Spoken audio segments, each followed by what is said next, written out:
Constantinople, 1034 AD, the richest city on earth. An emperor sits on a mechanical throne that rises to the ceiling. Golden lions roar beside him, and standing at his side, axes gleaming, are men from the frozen north. They call themselves the Varangian Guard, elite warriors who traveled 2,000 miles from Scandinavia, not to raid, not to settle, but to serve, for gold, for glory, for a chance to become legends.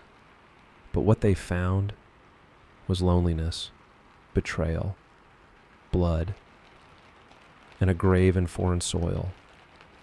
Tonight, we walk with them. So before you get comfortable, take a moment to like the video and subscribe, but only if you genuinely enjoy what I do here. And let me know in the comments where you're tuning in from and what time it is for you.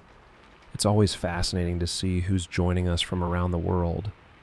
Now, dim the lights, maybe turn on a fan for that soft background hum, and let's ease into tonight's journey together. Let's be clear, you didn't wake up one morning in Norway and decide, you know what, I'd love to guard a Greek emperor I've never met in a city I can't pronounce for reasons I don't fully understand. No, the journey to becoming a Varangian Guard started with a choice, or more accurately, with desperation. It's the 10th or 11th century. You're a young Scandinavian man, maybe Norwegian, maybe Swedish, possibly from the Kievan Rus.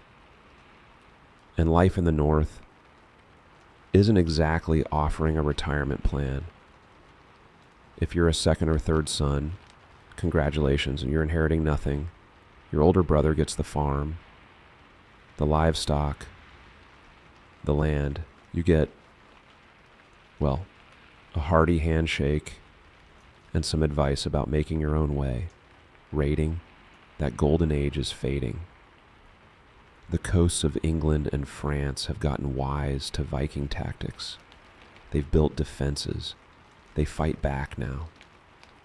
And honestly, the easy plunder is gone. So you hear stories, whispered around fires, sung in mead halls, about a place far to the south, a city of gold and marble, where an emperor pays warriors in actual gold coins, not land, not promises, gold, the Varangian Guard, the emperor's personal bodyguards, elite, feared, rich, and all you have to do is survive the journey.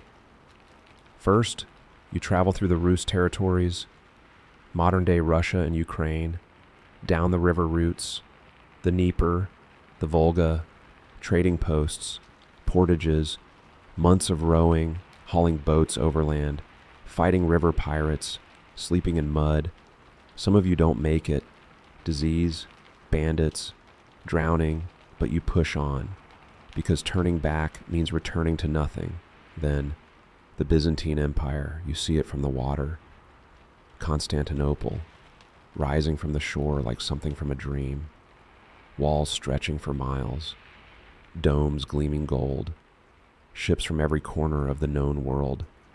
It's overwhelming. You're a farm boy from a village of maybe 300 people, and now you're staring at a city of 500,000. You dock. You find the other Norsemen. They take you to the recruitment officer, a Byzantine official who looks at you like you're a beast for sale, which, honestly, you kind of are. Can you fight? Yes. Can you follow orders? Yes. Can you keep your mouth shut? Probably. They hand you a contract you can't read. It's in Greek. Someone translates the important parts. You serve for 5 years minimum. You obey the emperor. You protect the palace. You don't steal. You don't assault civilians. You don't embarrass the empire. Break these rules, and you die. Sign here. Congratulations. You're now a Varangian Guard, one of the most elite military units in the medieval world. Now let's see if you survive your first week. Morning in Constantinople doesn't ease you awake.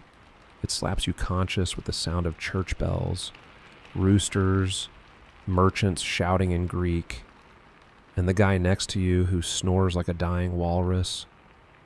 You're in the Varangian Barracks. Stone walls, stone floors, functional, not comfortable, but not terrible either.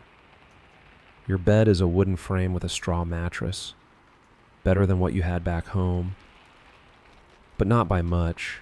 The straw is old, it crunches when you roll over, and you share this room with 15 other guards. Privacy? Never heard of her.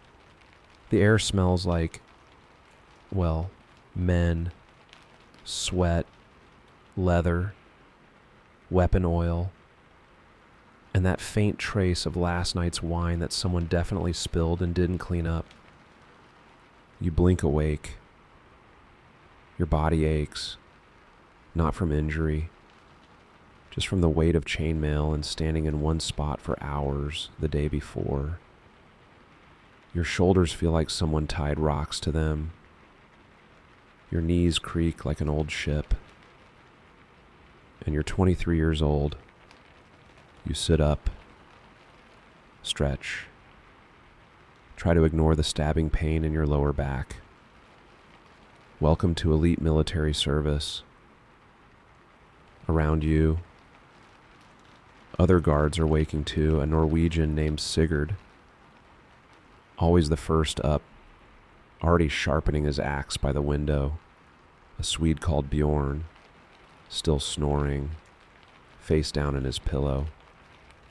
And a Rus named Yaroslav, staring at the ceiling like he's contemplating the meaning of existence. No one speaks. It's too early for conversation. And besides, you all know what's coming. Another day of standing, watching, waiting, pretending you understand Greek, and praying nothing explodes into violence. You swing your legs off the bed, your feet hit the cold stone floor. It's always cold, even in summer. The Byzantines built everything from marble and stone. Beautiful. Sure, but it sucks the warmth right out of you. You stand, walk to the small window, look out over the city. Constantinople, still overwhelming, still beautiful, still completely foreign. The sun is rising over the Bosporus. The water shimmers golden blue. Merchant ships are already moving, sails catching the early light. Somewhere in the distance, you hear the call to prayer from a mosque, a reminder that this city sits at the crossroads of the world. And you, a man from a village in Norway that no one here has ever heard of, are now part of it. A bell rings, sharp, commanding. Time to get dressed. Time to become a Varangian Guard. You don't wear your old Norse clothes anymore. No simple wool tunic and trousers.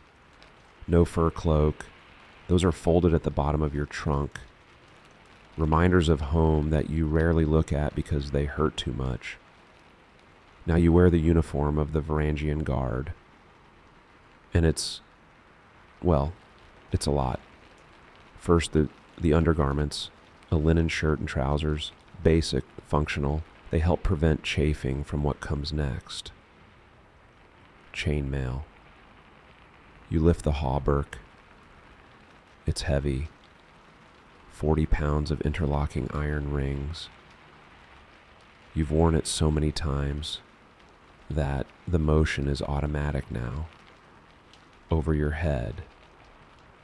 Settle it on your shoulders. Let the weight distribute. It hangs to your knees. Sleeves to your wrists.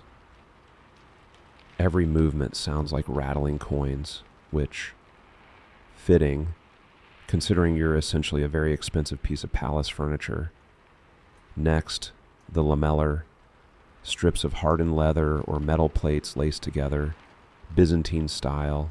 You buckle it over the chainmail.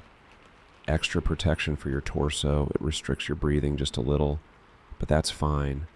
You've learned to breathe shallower. Boots, leather, reinforced with iron studs. They're worn in now, comfortable. But they were hell for the first month. Blisters on blisters. You still have the scars. Belt, wide, leather, hold your sword. Dagger, small pouch for coins, a whetstone, and a piece of cloth that you've been using to clean your axe for 2 years. Cloak, deep red. The color of the Varangian Guard, fastened at your right shoulder with an iron brooch. It marks you. Everyone in Constantinople knows what the red cloak means.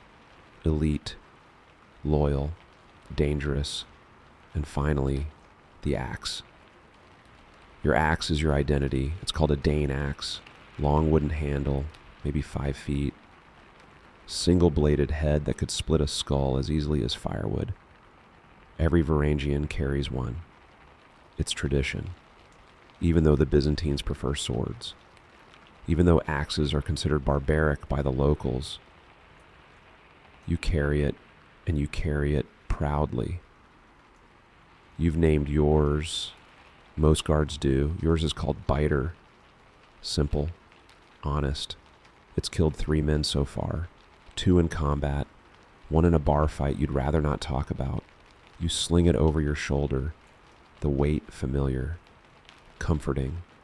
In a city of strangers, your axe is the only thing you fully trust. One last check in the polished bronze mirror hanging on the wall. You look intimidating.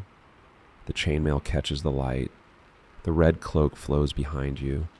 The axe rests easy in your grip. You look like a warrior, a legend. But inside, you feel like a farm boy in a costume, pretending to belong. The bell rings again. Formation in the courtyard. Time to go. The courtyard outside the barracks is organized chaos. 40 Varangian guards assembling in formation. Axes gleaming. Red cloaks snapping in the morning breeze. The sound of iron, leather, and men who haven't fully woken up yet, trying to look alert. Your commander, a grizzled Norwegian named Halvdan, paces in front of the formation. He's been in Constantinople for 15 years. Survived 3 emperors, 2 coups, and more battles than you've had hot meals. His face looks like a map of violence. Scars crisscross his cheeks. His nose has been broken so many times it's just decorative at this point. And his eyes, cold, sharp, miss nothing. He stops in front of you, looks you up and down, says nothing. That's good. Silence from Halvdan means you didn't screw up. Praise from Halvdan doesn't exist. Only degrees of not being yelled at. He moves down the line, stops at Bjorn, the Swede who was still snoring 20 minutes ago. Halvdan stares. Bjorn's cloak is askew. His belt buckle is 1 hole off. His beard has... Is that porridge in it? Halvdan doesn't yell. He doesn't need to. He just looks. And Bjorn shrivels under the gaze. Fix it, Halvdan says, voice low, dangerous. Bjorn scrambles to adjust his cloak, wipes his beard, tries to look like he has his life together. He doesn't. But he's trying. Halvdan continues down the line, checking armor, weapons, discipline. A new recruit, a kid from Sweden who arrived last month, is sweating, visibly nervous. His hands shake slightly on his axe. Halvdan stops in front of him. What's your name? Leif, sir. Leif, are you afraid? No, sir. Good, because if you were afraid, standing in a courtyard, you'd be useless in a riot. Leif swallows hard, nods. Halvdan leans closer. The Emperor doesn't care if you're scared. He cares if you can swing that axe when he tells you to. Can you do that? Yes, sir. Prove it. Halvdan steps back, addresses the formation. Today is like every other day. The emperor wakes. You guard him. He eats. You watch. He breathes. You make sure no one stops him from breathing. You are not heroes. You are tools, sharp tools, expensive tools, but tools nonetheless. The Byzantines will smile at you. They will praise your loyalty. And behind your back, they will call you barbarians. They are right. You are barbarians. But you are their barbarians, and they pay you very well to be barbaric on command. He pauses, lets that sink in. Any questions? Silence. Good. First shift, you're with me. We're escorting the emperor to morning liturgy. Second shift, hippodrome patrol. Third shift, palace walls. Do your job. Don't die. Don't embarrass me. He turns, walks toward the palace entrance. You fall into formation behind him. Axes on shoulders, red cloaks flowing. Just another day. Guarding the most powerful man in the world. From everyone who wants him dead. The throne room of the Byzantine Emperor is not a room. It's a statement. You enter through massive bronze doors, 20 feet tall, engraved with scenes of Christ, angels, and previous emperors crushing their enemies. Subtle. The floor is polished marble. So shiny you can almost see your reflection. Columns rise on either side, gilded, intricate, topped with capitals that must have cost more than your entire village. Mosaics cover the walls, gold leaf, precious stones, images of saints, biblical scenes, and the emperor, always the emperor, larger than life, blessed by God himself. And at the far end, the throne. It's not just a chair, it's a mechanical marvel. The throne sits on a raised platform, surrounded by golden lions, life-sized. And yes, they roar, actual roaring sounds, produced by hidden bellows and mechanisms. The throne itself. When the emperor sits, it can rise. Hydraulics lift it toward the ceiling, making the emperor ascend literally above his subjects. It's theater, intimidation, propaganda, all rolled into gold-plated engineering. And you stand beside it, axe in hand, trying not to look impressed. The emperor enters. Everyone bows. You don't. Varangian guards don't bow. It's one of your privileges. You serve him. You protect him. But you are not his subjects. You are mercenaries. Foreign. Separate. The Byzantines hate this break in protocol. But the emperor allows it because he knows deep down you're the only people in this room who aren't plotting to kill him. The emperor sits. The throne begins to rise. The lions roar. Courtiers gasp like this is the first time they've seen it. It's not. This happens every day. But you have to pretend it's miraculous every time. Your job now is simple. Stand still. Look intimidating. Don't fall asleep. Hours pass. Petitioners approach. Nobles, merchants, foreign ambassadors. They bow, they plead, they offer gifts.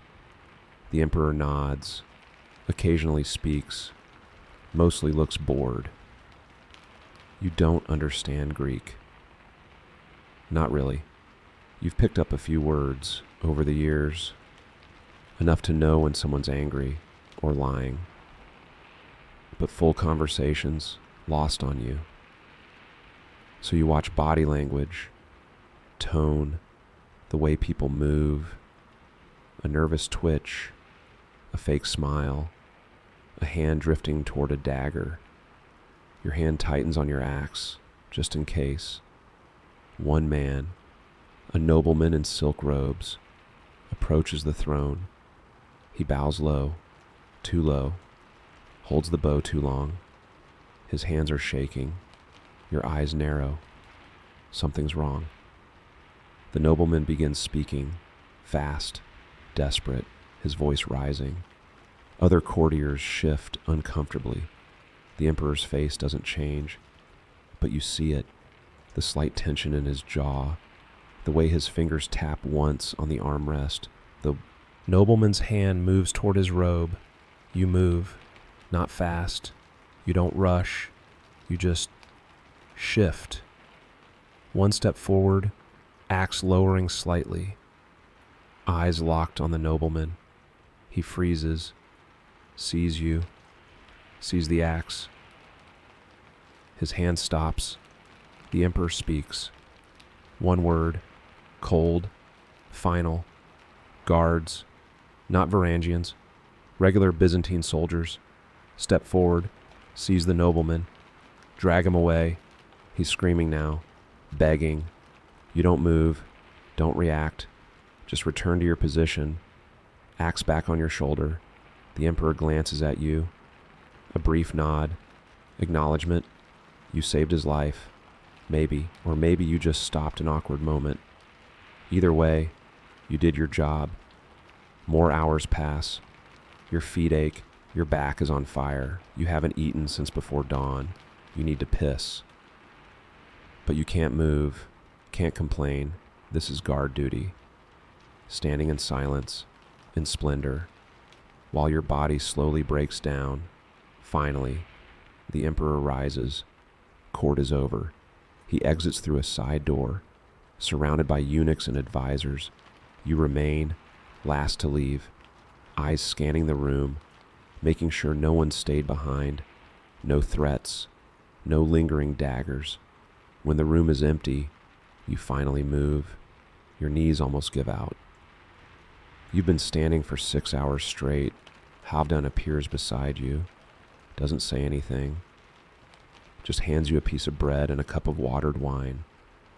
You eat in silence, drink, feel your body remember it's human. Good catch, Halfdan says quietly. You nod, swallow the bread. That nobleman had a knife. You're not surprised. They always do, you reply. Halfdan almost smiles. Almost. Next shift in 2 hours. Get some rest. You nod, walk slowly out of the throne room, past the golden lions, the mosaics, the marble, beautiful, deadly. And your responsibility to guard. Just another day in paradise. 2 hours off duty, it's not much, but it's yours. You leave the palace grounds, step out into Constantinople, and immediately the noise hits you like a physical force. The city is chaos, organized chaos, but chaos nonetheless. Merchants shout in a dozen languages: Greek, Arabic, Armenian, Latin, Turkish, languages you don't speak, selling things you don't need, at prices you can't afford. Even with your imperial salary, and the streets are narrow, winding, lined with shops, stalls, and workshops, fountains, churches. Everywhere you look, something is happening. A man is roasting chestnuts over a brazier. The smell is incredible. You buy a handful. They burn your fingers. You don't care. A woman is selling silk scarves.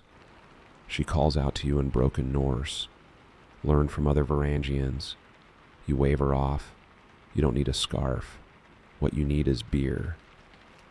You head toward the Varangian Quarter, an unofficial neighborhood near the docks where Norsemen gather. It's not much. A few taverns, a boarding house, a church that offers services in Old Norse, but it's yours. The tavern is called the Raven. Original. You push through the door, and immediately you're home. The smell of mead, the sound of Norse being spoken loudly, the sight of other Varangians, off-duty, drinking, gambling, complaining about the heat. A roar goes up when you enter. your friends, fellow guards, men you trust with your life. Sigurd waves you over. He's already 3 cups in. His face is red. He's laughing at something Bjorn said. You sit. A cup of mead is shoved into your hand.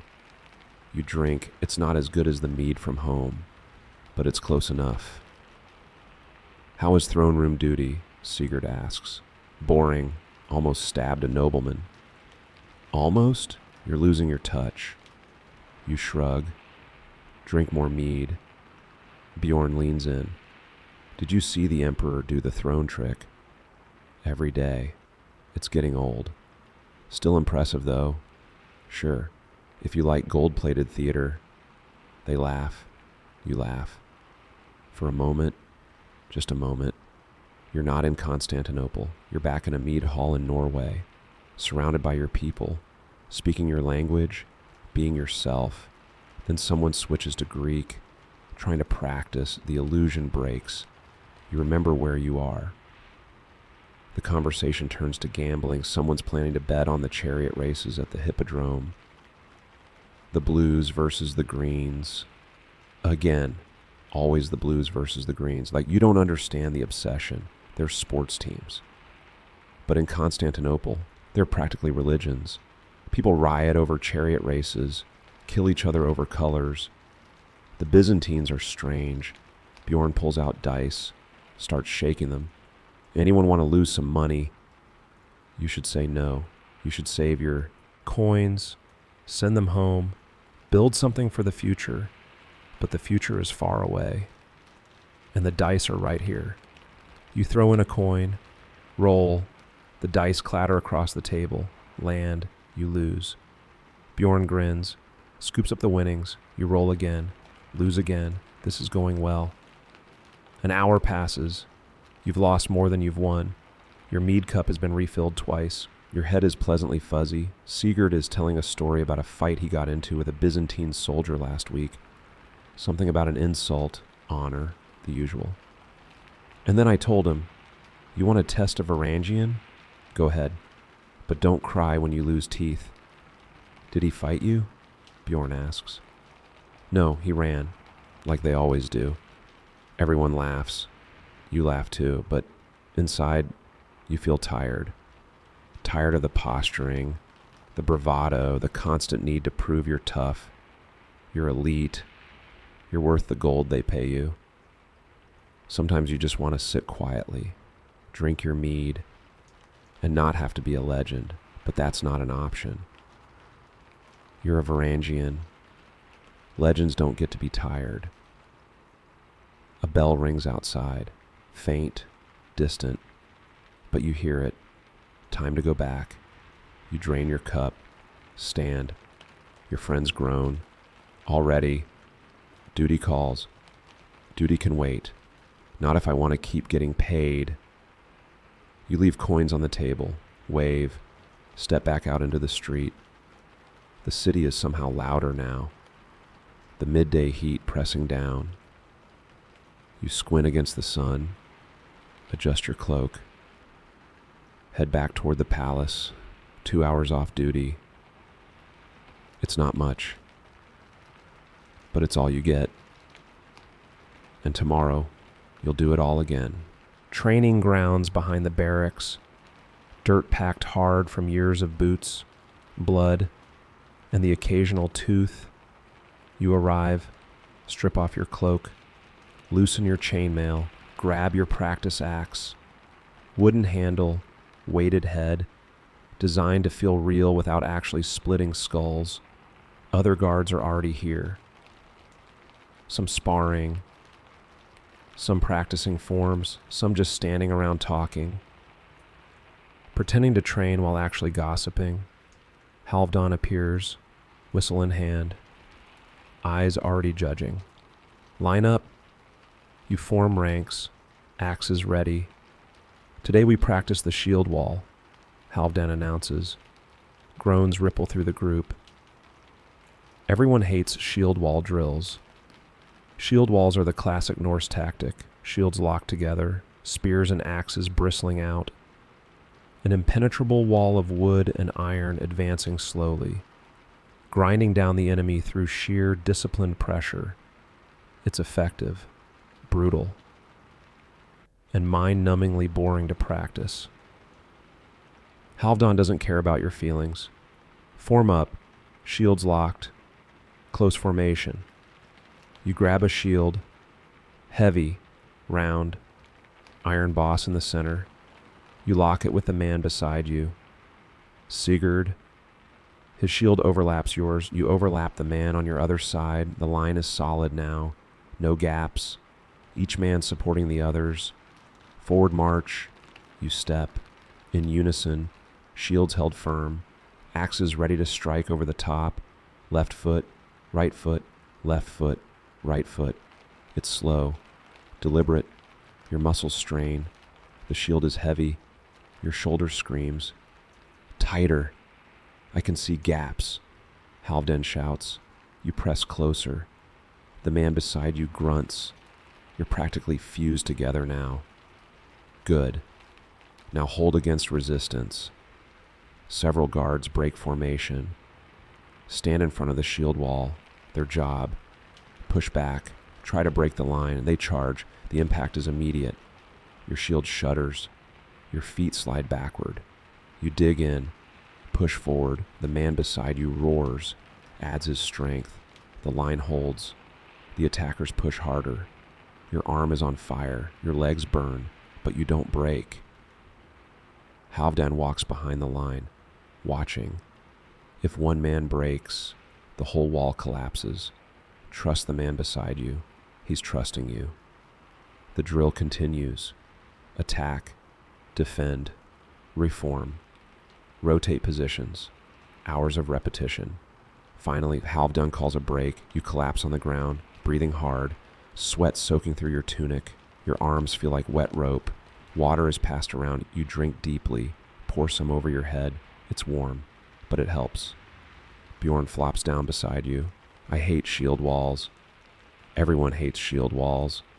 So why do we keep practicing them? Because Halfdan hates us. Bjorn laughs, coughs, spits. Sigurd joins you. He's bleeding from his lip. Someone caught him with a bone. Elbow during the push. You good? You ask. He grins, blood on his teeth. Never better. The break ends too soon. Pair up. Axe sparring. Halfdan commands. You stand. Every muscle protests. You ignore them. Sigurd is your partner. You've sparred 100 times. You know his moves. He knows yours. You circle each other. Practice axes raised. He strikes first. Overhead swing. You sidestep. Counter with a low sweep. He blocks. Pushes your axe aside. Steps in close. You grapple. Push him back. Swing again. He ducks. Your axe whistles over his head. The rhythm is familiar. Comfortable. This isn't about winning. It's about staying sharp. Keeping your instincts alive, because one day, maybe tomorrow, maybe next week, this won't be practice. It'll be real. And your life will depend on muscle memory, on reflexes, on the hours you spent in this dusty training yard, hitting people with wooden axes. A crowd gathers. Byzantine soldiers, watching. They always watch. The Varangians, training. It's a spectacle. Barbarians with axes, grunting, sweating, hitting each other.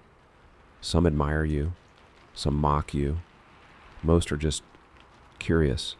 One soldier, younger, cocky, steps forward. Hey, Norse, you think you're so tough. You ignore him. Keep sparring. I'm talking to you. Sigurd stops you, looks at the soldier. You want something. I want to see if you barbarians are worth the gold the Emperor pays you. Oh no, Halfdan appears, because of course he does. You want to test a Varangian. The soldier hesitates, but he's committed now. His friends are watching. Yes, Halfdan smiles. It's not a kind smile. Fine, grab a practice axe. The soldier does. Halfdan points at you. You show him why we're worth the gold. Great.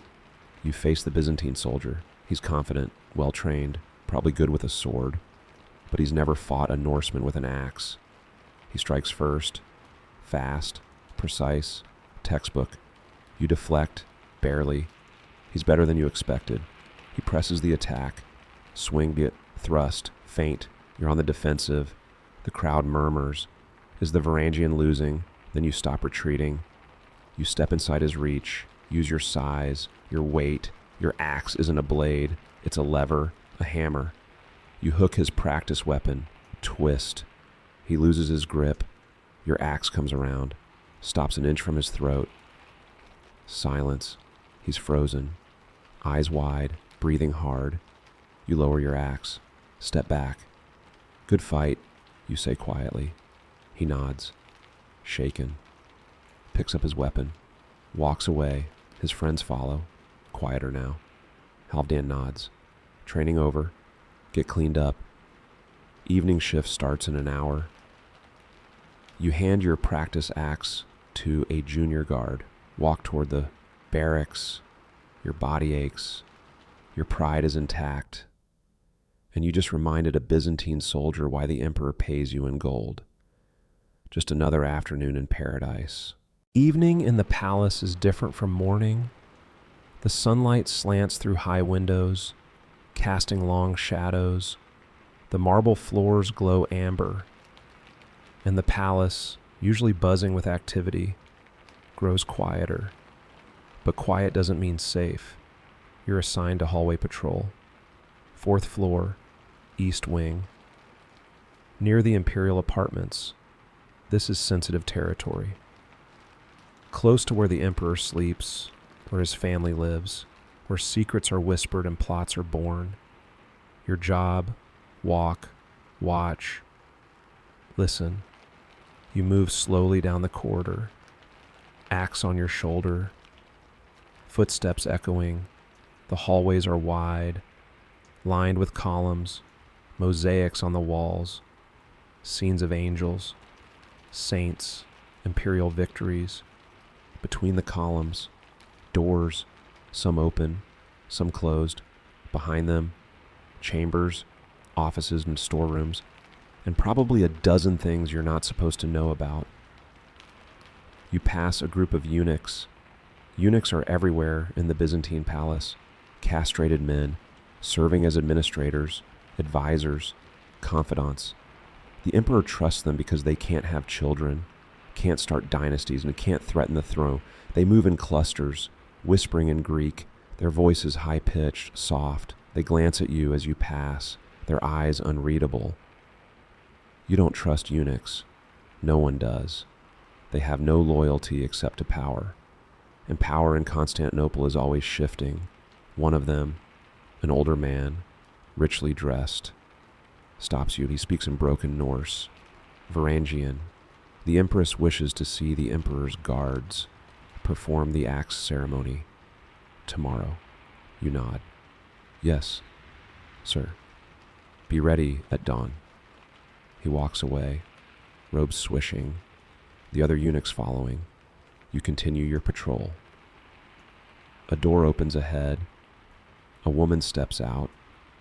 She's young, maybe 20, dressed in silk, jewels glittering at her throat and wrists. Her hair is dark, pinned up with golden combs. A lady of the court, probably a noblewoman, maybe a relative of the emperor. She sees you, stops. For a moment, you just stand there, looking at each other. She's beautiful, stunningly so, and she knows it. You're a Varangian Guard, a barbarian from the north, covered in scars, smelling like sweat and leather. But she's curious. She steps closer. You're one of the Emperor's Northmen. You nod. Yes, my lady. I've heard stories about your people, Vikings, raiders. We don't raid anymore, my lady. We guard. She circles you slowly, studying like you're a sculpture in a museum. Do you speak Greek? A little. Do you have a wife back in your homeland? Dangerous question. No, my lady. She smiles. How lonely that must be. So far from home, surrounded by strangers. You don't respond. Where is this going? She reaches out, touches your arm. Just briefly, such strength. Then she's gone, disappearing down the hallway, leaving a trace of perfume and a lingering sense of what? Flirtation. Danger, both. You exhale. Didn't realize you were holding your breath. That was a test. Or a trap. Or maybe just boredom. Palace women are forbidden. You know this. Everyone knows this. Touch a noble woman, especially one connected to the emperor, and you're dead, publicly, creatively. But the temptation is there. You're young, far from home, lonely, and beautiful women keep crossing your path like it's some kind of cosmic joke. You shake your head. Keep walking. Do your job. Don't die. Don't embarrass yourself. The hallway stretches ahead, long, empty, somewhere in the distance. You hear music, a lyre, someone singing in Greek, a sad melody. You walk toward it, curious. Around a corner, an open door. Inside a small chamber, a young man sitting by a window, playing. He sees you, stops. You recognize him. One of the emperor's nephews, a prince, barely 16. Sorry, you say quietly. I heard music. He nods. It's all right. I was just practicing. You linger. You play well. He smiles, shy. Thank you. An awkward pause. Do you ever miss your homeland? He asks suddenly. The question surprises you. Every day. What do you miss most? You think, the silence, the cold, the sky. He nods, like he understands. I've never left Constantinople. I wonder sometimes what the world is like beyond the walls. It's bigger, colder, hungrier. He laughs. That doesn't sound appealing. It's not, but it's home. A eunuch appears, stern. Your Highness, it's time to retire. The prince stands, nods to you. Good night, guard. Good night, Your Highness. The door closes. The music ends. You continue your patrol. The palace feels emptier now, quieter. You walk, alone, in the gathering dark. Just another evening, in a palace full of secrets that you'll never fully understand. Midnight. Your shift ends. Finally, you return to the barracks, exhausted. Every step feels like lifting stone. Most of the guards are already asleep, snoring, grunting. One guy is muttering in his sleep, probably dreaming of home. You unlace your boots, peel off your chainmail. It hits the floor with a metallic thud. Someone groans, tells you to shut up. You ignore them. Your tunic is soaked with sweat. You strip it off, use it to wipe your face, toss it in the corner. Tomorrow's problem. You collapse onto your straw mattress. It crunches. Loud. Another groan from across the room. The stone wall is cold against your back. You stare at the ceiling. Wooden beams. Cracked plaster. A spider web in the corner. You can't sleep. Your body is exhausted. But your mind won't stop. You think about home, Norway, the farm where you grew up, the barn, the smell of hay and livestock. Your father's voice, your mother's cooking, your younger sister who probably doesn't remember you anymore. You left 6 years ago, and in 6 years, everything changes. Are your parents still alive? Did your brother marry that girl from the next village? Did the harvest fail again?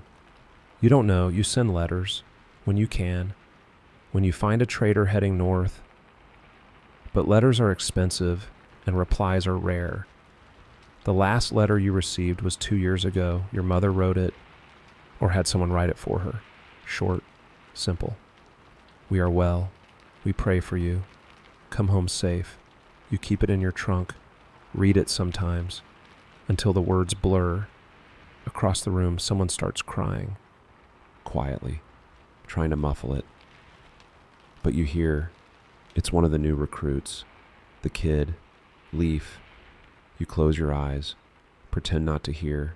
Everyone cries. Eventually, the homesickness hits, usually at night, when the distractions are gone, when you're alone with your thoughts. Some men cry once, get it out, move on. Others cry every night for weeks until they either harden or break. A few, a very few. Take the final step, find a rope or a blade, and end it. The Byzantine officials don't talk about those. They just send for a new recruit and pretend it never happened. You roll over, face the wall. Tomorrow, you'll wake up, put on the armor again, stand in the throne room again, pretend to understand Greek again, and the day after that, and the day after that, for 5 more years. If you survive, then maybe, you can go home with gold in your pockets, stories to tell, scars to show. If you survive, sleep finally comes, slowly dragging you down. You dream of snow.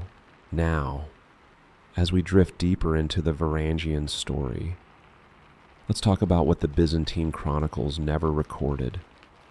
The loneliness, the temptations, the choices that haunt you in the dark. Being a Varangian Guard wasn't just about standing with an axe and looking intimidating.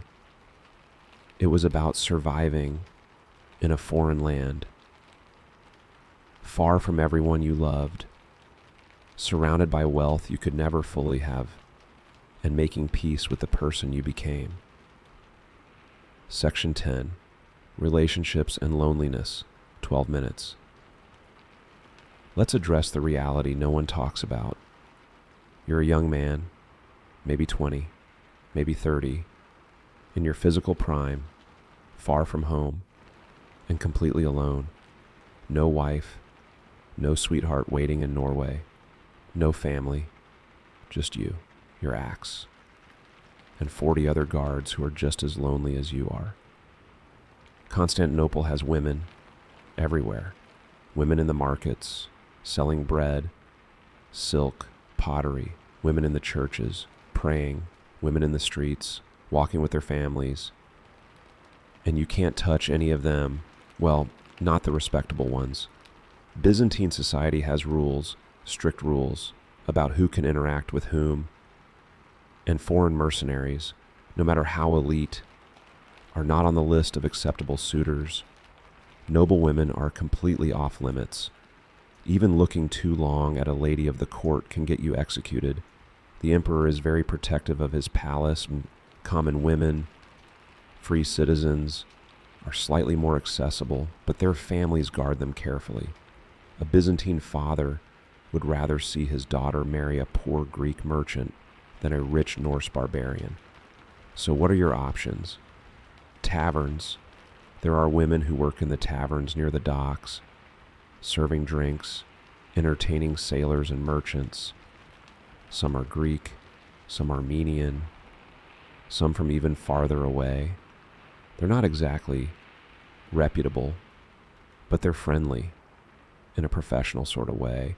You sit at a table, order wine, and she smiles at you asks your name in broken Norse. You tell her. She pretends to care. You're not stupid. You know this is transactional. She's working. You're paying. But for an hour, just an hour, you can pretend someone is happy to see you. She laughs at your jokes, touches your arm, asks about your homeland, and you talk, more than you expected, about Norway, about snow, about things you haven't thought about in months. She listens, or pretends to listen. Then the hour ends. You pay. She moves to the next table, and you're alone again. Some guards marry. It's allowed, technically, but only with the emperor's permission, and only to women who meet certain standards. A few Varangians have married local women, Greek, Armenian, usually women from poorer families who see a Norse mercenary as a step up. The weddings are small, quiet, orthodox ceremonies that you don't fully understand. And then you're married to someone you barely know, who speaks a different language, worships in a different way, comes from a different world. Sometimes it works. You've seen it. A guard and his wife, building a life together in Constantinople, raising children who speak Greek and Norse, who belong to both worlds and neither. But more often, it's complicated. Cultural clashes, homesickness on both sides, and the knowledge that you're still a mercenary. Your contract ends in a few years. And then what? Does she come with you to Norway, a place she's never seen, a language she doesn't speak? Or do you stay in Constantinople forever, never going home? And then there's the other option, the one no one talks about openly. Byzantine court culture is different from Norse culture. In Constantinople, relationships between men aren't exactly hidden. They're tolerated, sometimes even accepted, especially among the educated classes, the philosophers, the artists, some of the eunuchs, some of the courtiers. They live openly with male companions, and some Varangians, far from home, starved for affection, find comfort with each other. It's not something you discuss in the mead hall. It's not something you write home about. But on a cold night in the barracks, when the loneliness becomes unbearable, some men turn to the person beside them, the only person who truly understands what they're going through. And in the morning, no one speaks of it. The truth is, most Varangians live in a state of permanent longing. You miss home, but home is 1,000 miles away. You want companionship, but you're a foreigner in a land that doesn't want you to belong. You have gold, but you can't buy what you really need. Connection, belonging, love. So you drink, you gamble, you throw yourself into duty, anything to fill the emptiness. And at night, alone in your bunk, listening to the other guards breathe, you wonder if it was worth it. The gold, the glory, the chance to be part of history. Or if you've just sentenced yourself to a slow death of isolation in a marble palace that will never feel like home. If there's one thing Varangians are known for, it's drinking. Not social drinking, not casual. This is professional level consumption, born from tradition, loneliness, and the simple fact that when you're 2,000 miles from home guarding an emperor you don't like, beer starts looking like a pretty good friend. Back in Scandinavia, mead was more than a drink. It was ritual, community, celebration. Mead halls were the heart of Norse culture. where warriors gathered after battle, where stories were told, where bonds were forged, a horn of mead passed around the fire. That was brotherhood. That was home. But Constantinople doesn't have mead halls. It has wine taverns, and the wine is not the same. Greek wine is fine. It's good, actually, but it's not mead. It doesn't taste like honey and fermented memory, and it doesn't remind you of frost and firelight. So you drink it anyway, because it's what's available, and because the alternative is sobriety, and sobriety means thinking, and thinking means remembering, and remembering hurts. The Raven, the tavern in the Varangian Quarter, is your escape. Every night after duty, unless you're assigned a night watch, you end up there. The owner, a former Varangian who served his contract and decided to stay, keeps the place stocked with imported mead, expensive, watered down, big, but close enough to the real thing that you can close your eyes and pretend. You sit at a long table with the other guards, Sigurd, Bjorn, Yaroslav, Leif, all the usual faces. The first cup goes down fast. You're thirsty, dehydrated from standing in armor all day. The second cup goes down slower. You're relaxing now, the tension leaving your shoulders. By the third cup, you're talking loudly about nothing important, about everything important. Remember that time Halfdan made us practice shield walls for 6 hours straight? I couldn't lift my arms for a week. He's trying to kill us. No, he's trying to make us indestructible. Same thing. Laughter, dark, bitter, but genuine. Someone starts singing an old Norse drinking song, off-key, slurred. Others join in. You join in. The Byzantines at the other tables stare. But you don't care. For a few minutes, you're not in Constantinople. You're in a mead hall in Norway, surrounded by your people. The song ends. More wine is ordered. The night blurs. Conversations become confessions. Bjorn is talking about his father, how he died before Bjorn could say goodbye. Sigurd is crying quietly about a girl he left behind in Sweden, who's probably married now. Yaroslav is staring at nothing, his face blank. He does this sometimes. Goes somewhere inside himself. No one asks where. And you're telling a story about your younger sister. How she used to follow you around the farm. How she cried when you left. Do you think she remembers me? You ask the table. No one answers, because they don't know. And neither do you. The tavern owner starts closing up. It's late. Too late. You stumble out into the street. The night air hits you like cold water. You're drunker than you thought. The walk back to the barracks is difficult. The cobblestones seem to move under your feet. You lean on Sigurd. He leans on you. Two drunk men pretending to be sober. A Byzantine patrol passes, city watch. They look at you with disgust. Barbarians, one mutters in Greek. You don't respond. You can't. You're too drunk. Too tired. Too sad. You make it back to the barracks. Somehow. Collapse on your bunk. Boots still on. The room spins. You close your eyes. Hope for sleep. Hope for dreams that aren't memories. Tomorrow you'll wake up with a splitting headache.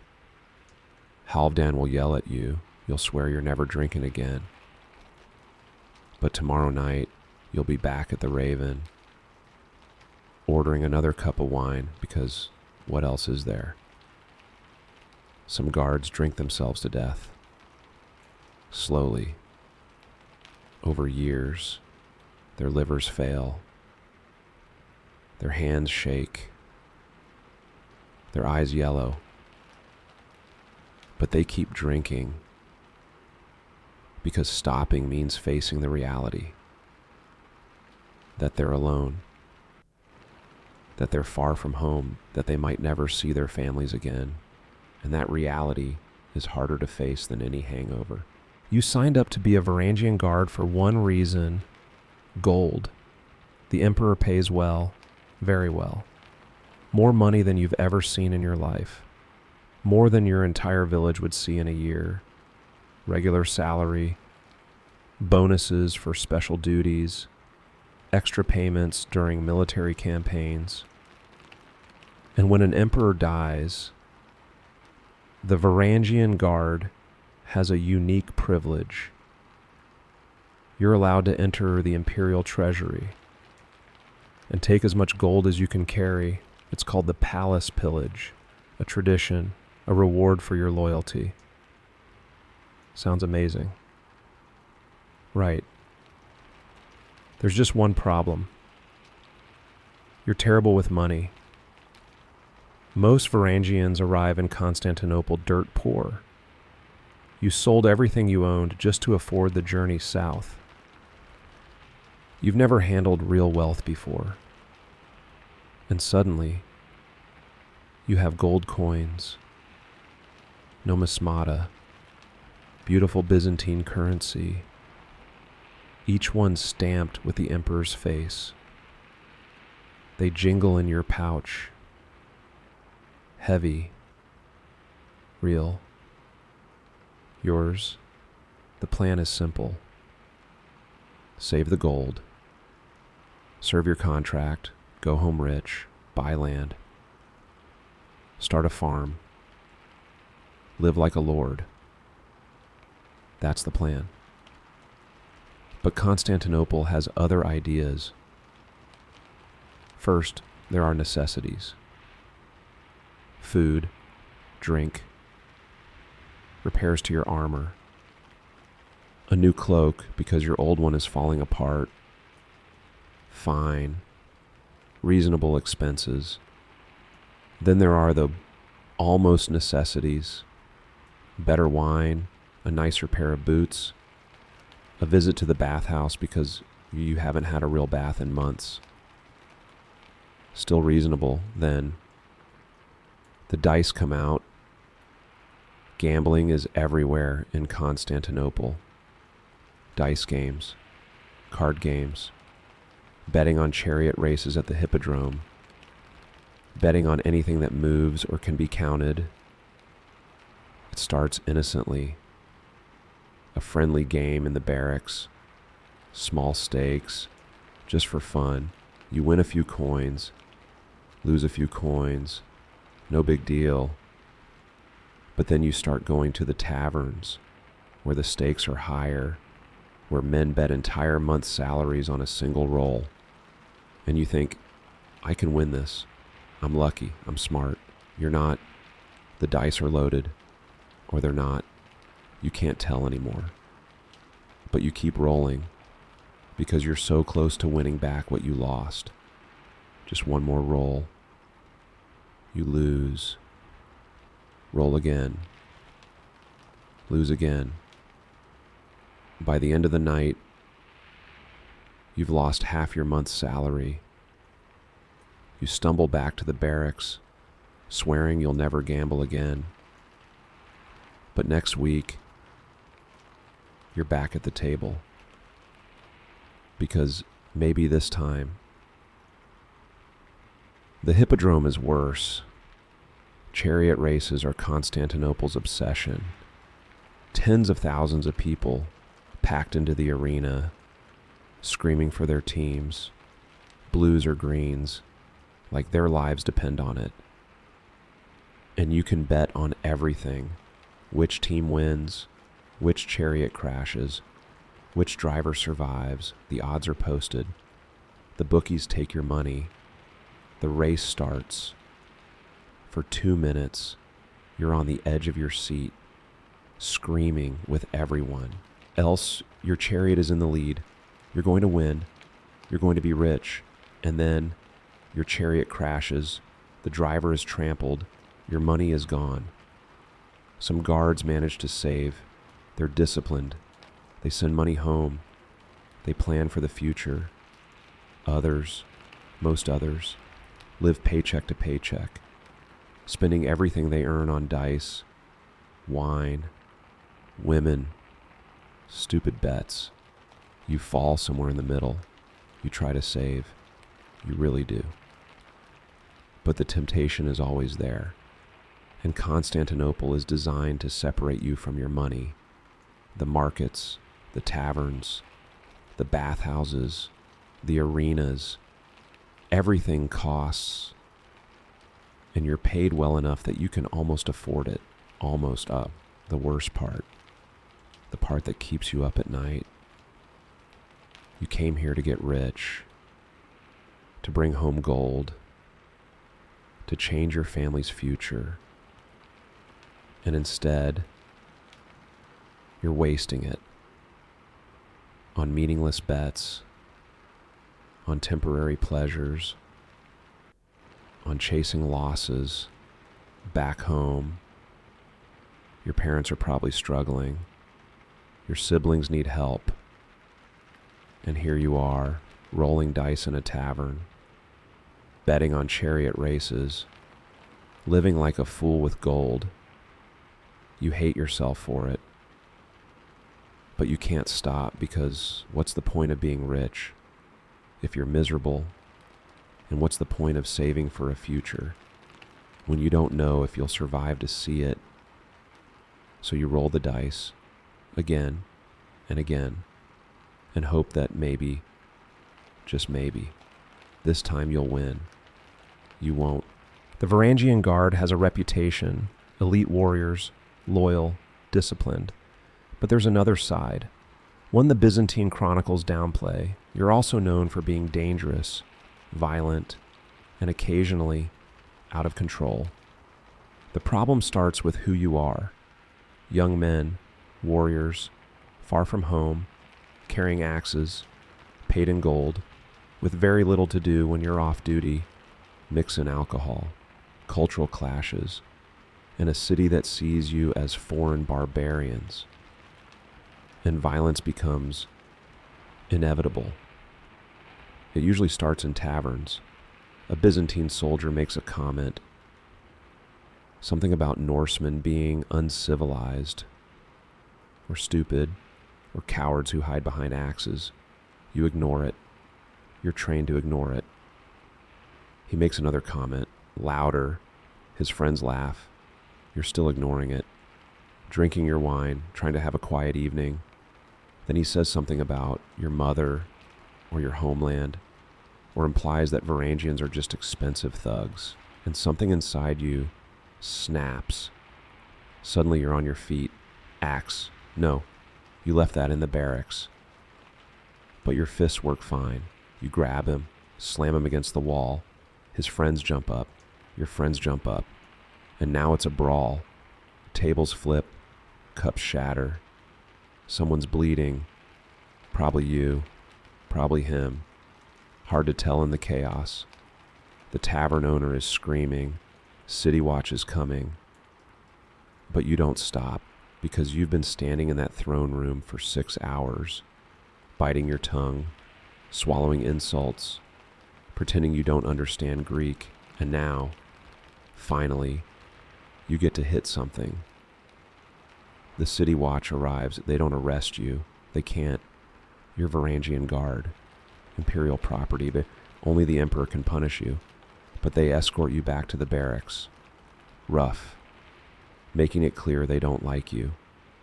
Halvdan is waiting, arms crossed, furious. What did I say about starting fights? He started it. I don't care who started it. You're Varangian Guard. You're supposed to be better than this. He insulted us. So you proved him right by acting like a barbarian. You don't have a response to that. Halfdan sighs.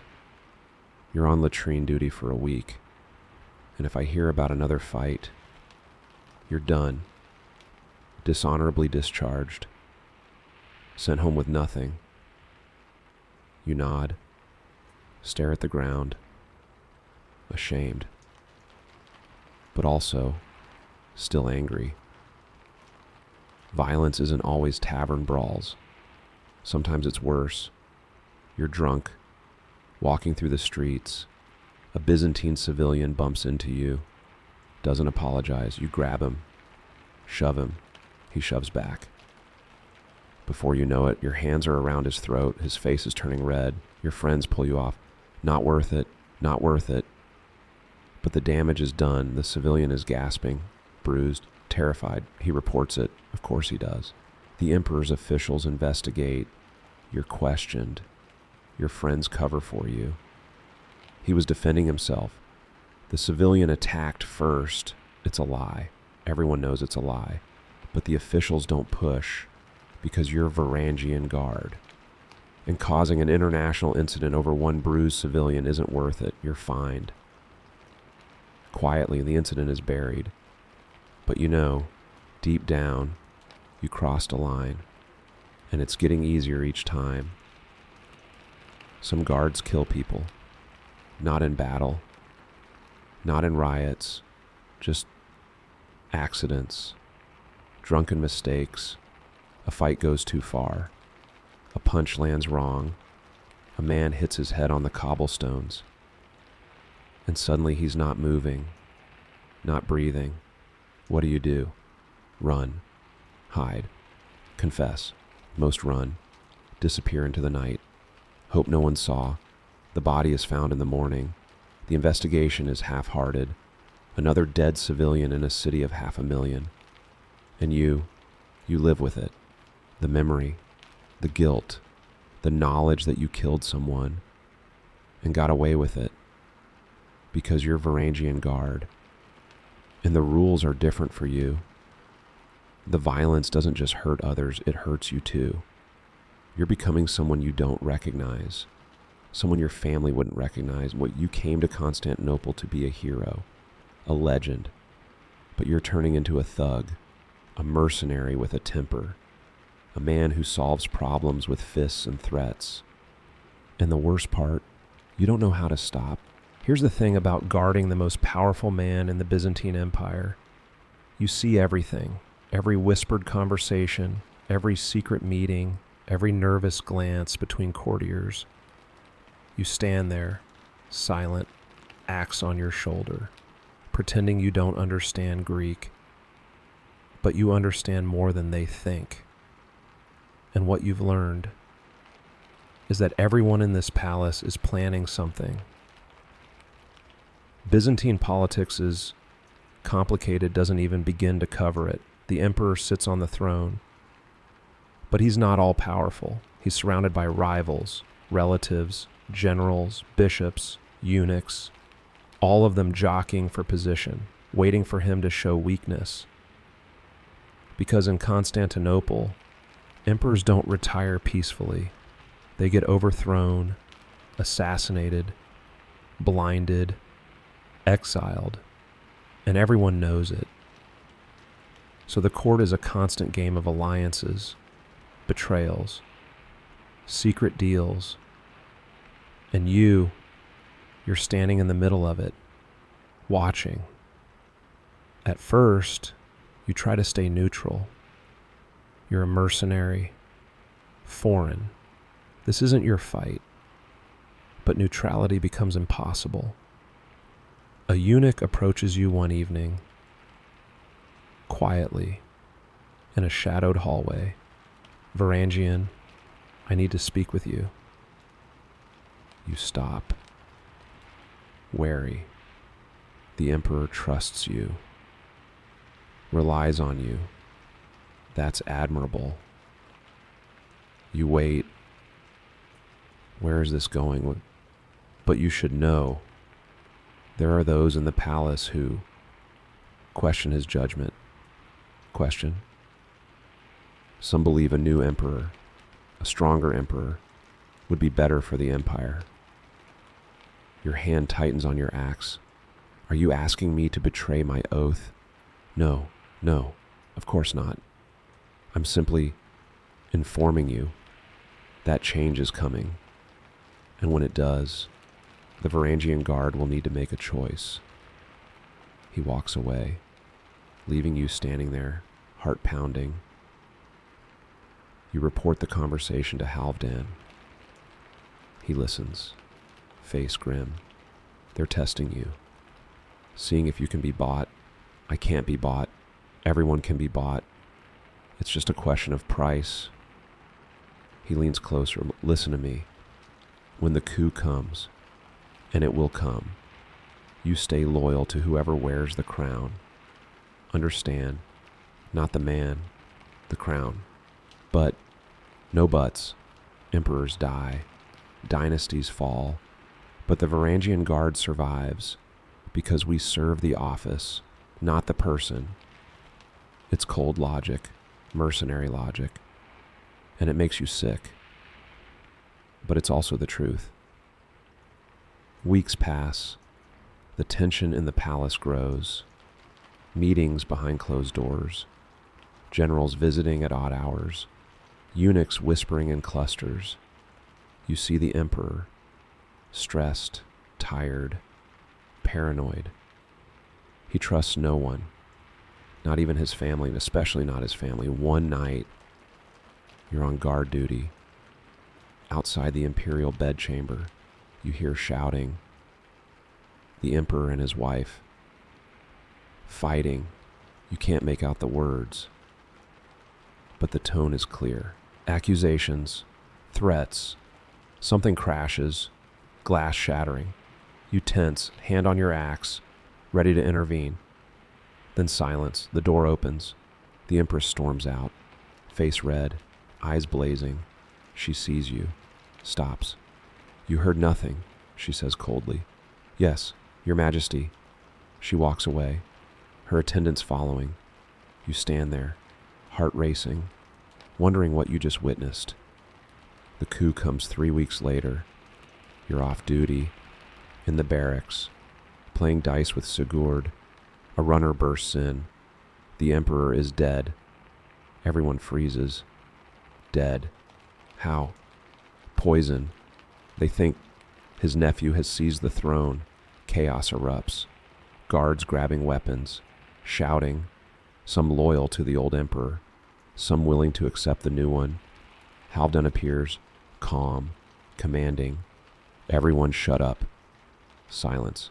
The emperor is dead. We serve the crown. The crown now belongs to Constantine, Emperor Constantine. We serve him. But Halfdan, he murdered. I don't care. He's emperor. We swore an oath. We keep it. Some guards protest, but Halfdan's word is final. You swear loyalty to the new emperor. A man you know ordered his uncle's death. A man you watched plot and scheme for months, and you hate yourself for it. Later, in the throne room, the new emperor addresses the Varangian Guard. You have served loyally, and I reward loyalty. He hands each of you a purse of gold, heavy, more than your monthly salary. Blood money, you take it, because refusing would be suicide. The emperor smiles. I know I can count on you. You nod. Yes, Your Majesty. But inside, you're screaming, because you just became complicit in murder, for gold, for survival, and you'll never wash that blood off your hands. The hardest truth about being a Varangian Guard, the one no one tells you when you sign up, is that most of you won't go home, not alive. Anyway, some die in battle. That's expected. Honorable. You signed up to be a warrior. Warriors die, but most don't die in battle. They die from disease, infections, accidents, old wounds that never heal properly. Constantinople is hot, humid. Diseases spread fast. Dysentery, fever, plague. The Byzantine physicians do their best. Bloodletting, herbs, prayers. But most of the time, you just die. And when you die, far from home, everything changes. Back in Norway, when a warrior died, he was honored. A Viking funeral. If you were important, ship burial, cremation, sent to Valhalla in flames and glory. Or at the very least, a proper burial, marked grave, runestone, your name carved so your family could visit. But in Constantinople, you get an Orthodox Christian burial because you converted, remember. They made you convert when you joined the Guard. Can't have pagans protecting the emperor. So when you die, a priest says prayers in Greek. Your body is wrapped in linen, placed in a wooden coffin, and buried in a cemetery outside the city walls, among thousands of other graves, unmarked, anonymous, no ship, no pyre, no warriors singing your deeds, just dirt and silence. Your friends, the other Varangians, attend if they can. They stand around the grave, awkward, uncomfortable, holding their axes. The priest chants, incense burns. None of it feels right. Someone, usually Halfdan, says a few words. He was a good guard, loyal, brave. He died far from home, but he died with honor. It's generic, impersonal. But what else can you say? A Norse prayer is whispered, quietly, so the Byzantines don't hear. Odin, take him to your hall. Give him mead and meat. Let him fight in your army until Ragnarok. But you don't believe it anymore. Not really, because you converted. You're Christian now. And Christians don't go to Valhalla. Where do you go? No one knows. Your belongings are collected. Your armor, weapons, personal items. They're supposed to be sent home. To your family, along with your saved gold. Sometimes they are. Sometimes a trader heading north agrees to carry them, delivers them to your village. Your parents open a trunk and realize you're dead. But sometimes the belongings disappear, stolen, sold, lost, and your family never knows. They just stop getting letters and assume you're alive, somewhere, fighting, surviving. They wait for you to come home. Years pass. Eventually they accept. You're not coming. But they never know how you died, where you're buried, and if you thought of them in your final moments. The worst deaths are the ones that happen alone. You're on patrol. You feel sick, dizzy. You collapse in a hallway. A servant finds you hours later, calls for help. You're carried to the barracks infirmary, laid on a cot. The physician examines you, shakes his head. Fever, advanced, nothing to be done. You lie there, sweating, shivering, delirious. Other guards visit, say encouraging things. You'll be fine, you're strong. But you both know the truth. Days pass. You drift in and out of consciousness. In your delirium, you see home, Norway, your family, snow. You try to call out to them, but only rasping sounds come out. And then, one morning, you don't wake up. Someone checks your pulse, finds nothing. He's gone. Another Varangian dead. Another unmarked grave. Another family that will never know. This is the final truth of the Varangian Guard. You came for gold, for glory, for a chance to be part of something greater. But what you found was loneliness, violence, moral compromise, and a grave in foreign soil. Was it worth it? That's the question you'll ask yourself every night as you lie in your bunk, listening to the other guards breathe. Was it worth it? Most nights, you don't have an answer. Now, before we drift off completely, let's talk about one of the most violent events in Byzantine history. An event where the Varangian Guard played a crucial role, the Nika Riots of 532 AD, a week of chaos when Constantinople burned and sports fans nearly overthrew an emperor. Constantinople in 532 AD was a city obsessed with chariot racing.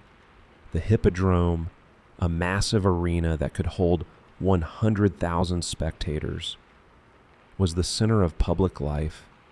4 racing teams competed, but 2 dominated, the blues and the greens. And these weren't just sports teams, they were political factions, social movements, almost religions. Supporting the blues or the greens defined who you were, your social class, your political beliefs, your identity. And people took it seriously. The blues generally represented the aristocracy, the wealthy, the establishment. The greens represented the common people, the merchants, the workers. Races weren't just entertainment, they were battles. Proxy wars fought with horses and chariots, and violence was common. Fights in the stands, riots after controversial races, even murders. The emperor, Justinian, tried to keep the peace, but he favored the blues. Everyone knew it. This made the greens angry, resentful. Tensions were building, had been building for years. And in January 532, they exploded. It started with arrests. After a particularly violent riot, city authorities arrested several men, blues and greens, accused of murder and assault. They were sentenced to execution. Standard procedure, but something went wrong during the hangings. The scaffold broke. 2 men, 1 blue, 1 green, survived. They were taken to a monastery for sanctuary. The crowd saw this as a sign from God. These men should be pardoned. The emperor refused. The city watch surrounded the monastery, waited, and the blues and the greens, who had been enemies for decades, united against the emperor. January 13th, 532 AD, the Hippodrome was packed for the races. Justinian attended, sitting in the imperial box, surrounded by guards, including Varangians. The races began, but the crowd wasn't watching. They were chanting, "Nika, Nika, Nika, victory, victory, victory." At first, Justinian ignored it, just rowdy fans. But the chanting grew louder, more insistent. Then someone threw a stone. It hit the imperial box, barely missed the emperor. Security moved in, tried to arrest the instigator. The crowd erupted. Thousands of people surged toward the imperial box, screaming, demanding the release of the prisoners, demanding justice. Justinian fled, escorted by his guards, back to the palace. Behind him, the Hippodrome descended into chaos, and the riots began. Within hours, Constantinople was on fire. The rioters poured out of the Hippodrome into the streets, hundreds, then thousands, then tens of thousands. They weren't just sports fans anymore. They were revolutionaries. Nika, Nika, Nika. They attacked government buildings, tax offices, courthouses, anything that represented imperial authority. Buildings burned, the flames spreading through the densely packed city, smoke rising into the sky. The city watch tried to intervene, But they were overwhelmed, outnumbered. Some joined the riots. The Varangian Guard was mobilized immediately. You're ordered to protect the palace, the emperor. No matter what, you assemble in full armor, axes ready, forming defensive positions around the palace gates. Outside, you hear the roar of the crowd, growing closer. Halfdan addresses the guard. They're going to try to storm the palace. We hold this gate. No one gets through. Understood. Yes, sir. Good. Remember, we're outnumbered, but we're better trained, better armed, and we're getting paid. They're not. Dark humor. But it helps. The mob arrives, thousands of them, screaming, throwing stones, but torches. They surge toward the gate. You and the other Varangians stand firm. Hold the line, Halfdan shouts. They crash against your shield wall. The impact is brutal. Your feet slide backward, but you push back. Your axe swings, finds flesh. Someone screams, falls, more push forward. You swing again. Bodies pile at the gate. The crowd hesitates, seeing the carnage, but they don't stop. They keep coming. For hours, you fight, defend, kill. Your arms burn. Your lungs scream. Blood slicks the cobblestones bowl, but the gate holds. Meanwhile, inside the palace, Justinian is panicking. The city is burning. The mob wants him dead. His own officials are starting to waver. Some suggest he flee, escape by ship, abandon Constantinople. Justinian seriously considers it. But his wife, Empress Theodora, refuses, according to historians. She gives a speech. I don't care if it's unsafe to stay. I'm not running. Purple makes a fine burial shroud. Purple, the color of emperors. She's saying she'd rather die as empress than live as a coward. Justinian, shamed, inspired, decides to stay and to fight back. Days pass. The riots continue. The city is in ruins. Half the buildings are burned. Thousands are dead. The mob has declared a new emperor, a rival noble, Hypatius. They crown him in the Hippodrome. This is no longer a riot. It's a coup. Justinian realizes he has one option left: crush them. He orders his generals, Belisarius and Mundus, to assemble every soldier in the city, including the Varangian Guard. You're given new orders. We're going to the Hippodrome. We're ending this. The Varangian Guard marches through the burning streets, axes gleaming, red cloaks billowing. Byzantine soldiers join you, thousands of them, armed, grim. You reach the Hippodrome. The gates are open. The crowd inside, celebrating, thinking they've won. They're about to learn they haven't. The Hippodrome is packed. Tens of thousands of people celebrating their new emperor, Hypatius, sitting in the imperial box, looking terrified. They don't see you coming. The Byzantine army enters through multiple gates, quietly, efficiently. You're positioned at the main entrance, blocking the exits. General Belisarius gives the order: seal the exits. No one leaves. The gates close, locks engage. The crowd finally realizes something's wrong. Then the killing begins. The Byzantine soldiers charge, swords drawn, shields raised. The crowd panics, screams, tries to run, but there's nowhere to go. The exits are blocked by you, by the Varangian Guard. People rush toward you, begging, please let us out. We have children. Halfdan's voice, cold. No one leaves. Emperor's orders. They try to push past. You push back. Some throw stones. You respond with axes. It's not a battle.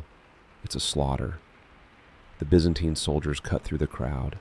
Methodical, efficient, ruthless, men, women, it doesn't matter. They're all enemies of the Emperor now. You stand at the exit, axe bloody, watching the massacre. People claw at the gates, begging you to open them. You can't. This is your job. Following orders, protecting the Emperor. Even when the orders are monstrous, hours pass. The hippodrome falls silent. The crowd is gone, replaced by bodies, thousands of them, piled in the stands, on the track, at the exits. Blood runs in rivers, soaking into the sand. The Byzantine soldiers search for survivors, finish them. No witnesses, no mercy. You stand there, surrounded by death, your armor splattered, your axe dripping. This is what you've become, a hired killer, a mercenary who murders civilians for gold. Official records say 30,000 died in the hippodrome that day. Some historians think it was more, others less.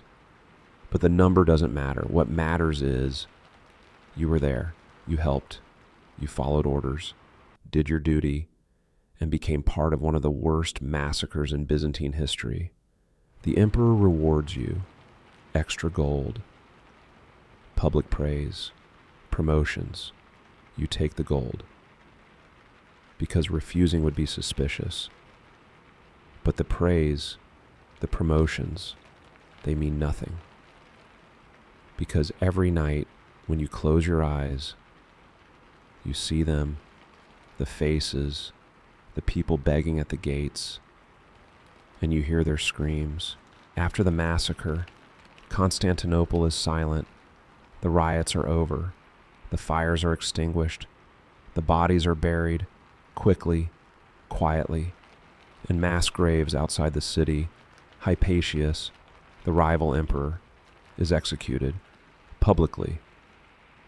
As a traitor, the blues and greens are banned from further violence. Heavy penalties, strict enforcement. The hippodrome reopens, eventually cleaned, rebuilt. But everyone remembers, this is where 30,000 people died. In one afternoon, Justinian moves quickly to rebuild the city. He commissions new churches, new buildings, including the Hagia Sophia, the greatest cathedral in Christendom, a symbol of Byzantine power, and a way to distract from the massacre. The Varangian Guard returns to normal duties, guarding the throne room, patrolling the palace. But nothing feels normal anymore. You look at the courtiers, the nobles, the citizens, and you wonder how many of them were at the hippodrome that day, how many lost family, friends, and how many are just waiting for another chance to rebel. Some Varangians leave after the Nika Riots. Their contracts aren't up, but they can't stay, can't serve an emperor who ordered such horror. They disappear, quietly, forfeit their gold, their pensions, just gone. Halfdan doesn't stop them, doesn't report them, just lets them go, because he understands. Some things break a man, and watching 30,000 people die, that'll do it. You consider leaving too, walking away, going home, even if it means arriving poor. At least you'd arrive clean. But you don't, because you've come this far, seen this much, done this much. What's the point of stopping now? The gold is good, the position is secure, and honestly, where would you go? Home doesn't want you back, not like this. So you stay, you stand in the throne room, axe on your shoulder, face blank, and you pretend you're still the person who arrived in Constantinople 6 years ago. Eager, naive, hopeful, before the loneliness, the violence, the blood, before you became a man who helps massacre 30,000 people and calls it duty. The Nika Riots changed the Byzantine Empire. Justinian emerged stronger, more absolute in his power, more willing to use violence. The Varangian Guard proved their loyalty, their effectiveness, their willingness to do anything for gold.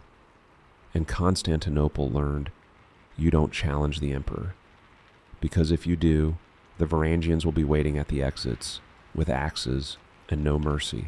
So, why wouldn't you last as a Varangian Guard? Because it's not just about the combat, the training, the gold. It's about surviving the loneliness, the moral compromises, the slow erosion of everything you thought you were. You start as a warrior, seeking glory, adventure, wealth, and you end as a mercenary, far from home, haunted by choices, stained by blood. The Varangian Guard was real, legendary, elite, but behind the legend were men, complicated men, struggling men, men who wanted to be heroes and became killers, men who wanted to go home, but lost their way. Most Varangians never made it home. They died in Constantinople or on campaigns in distant lands, buried in foreign soil, forgotten by history. A few made it back to Norway, Sweden, Rus territories. They returned rich, respected, veterans of the Byzantine Empire, but also changed, quieter, haunted. Some built farms, started families, tried to rebuild normal lives.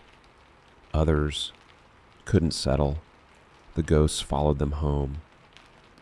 The Varangian Guard lasted for centuries, serving emperor after emperor through coups, crusades, invasions, until the fall of Constantinople in 1453, when the Ottoman Turks breached the walls. The last Varangians fought to the end, defending an emperor and a dying empire, loyal to the last. And then they vanished into history, into legend. So tonight, as you drift off to sleep, think about those men, the Varangian Guard, standing in marble halls, axes gleaming, red cloaks flowing, 2,000 miles from home, guarding a throne.